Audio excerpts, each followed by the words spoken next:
ነው በስዬ ደበደቡት ካዝኔ እንደበደቡት አልኮል የት ነው ያደረኩት አልኮል አይታል እንደ በስዬ ታባቱ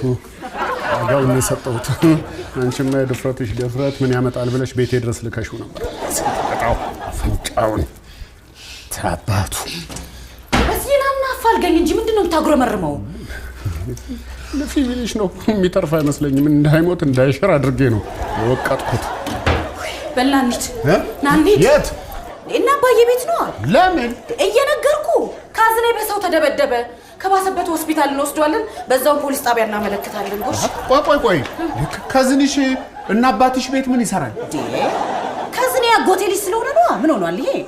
የአባዬ የወንድሙ ልጅ በዚህ ዛሬ ገና ከአሜሪካን መግባቱ ነው ገና እግሩ እንደረገጠ የሰፈር ልጆች ናቸው መሰለኝ እንደበደቡት ቆይ ያጎትሽ ልጅ የምር ያጎትሽ ልጅ ነው እንዴ ምን ሆነሃል በስንቱ ታዲያ ያጎት ልጅ ነው እንጂ ሌላ ምን ሊሆን ይችላል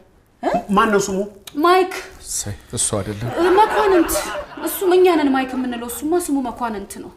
ወይኔ ጉድ ምን ሆነሃል በስንቱ ምን ሆነሃል አሳዘነኛ ሂሩቴ ምን ሰለልጅ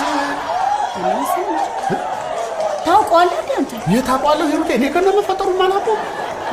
እኔ መሰለልሽ ስትል ከተገናኛችሁ ብዬ እኮ ነው ምን አለ የታገኘዋለሁ ሂሩቴ እኔ ሰው አላገኝ ታውቂኝ እንዴ በሽናንት ኧረ እኔ አልሄድም እኔ አልሄድም ለምንድን ነው የማትሄደው ልጁስ የቱ ልጅ ህፃኑ ነው ጨቅላው እኔ ያለው አይደለም እንዴ ያኔ ሄኒ ልጁን እያያችሁት ወተናል ጨቅላው ደሞ የራስህ ልጅ ነው እንዴ ጨቅላው ምናምን በእናትህስ እንሂድ ቆይ ሂሩቴ ግን እኔ የምልሽ የደበደበው ሰው ታውቋል እንዴ አውቆታል ማን እንደደበደበው እሱማ የታባቱ ይቀርለታል ብለህ ነው የምታውቀው በስ አረተ ሞት አረሱ ይሁን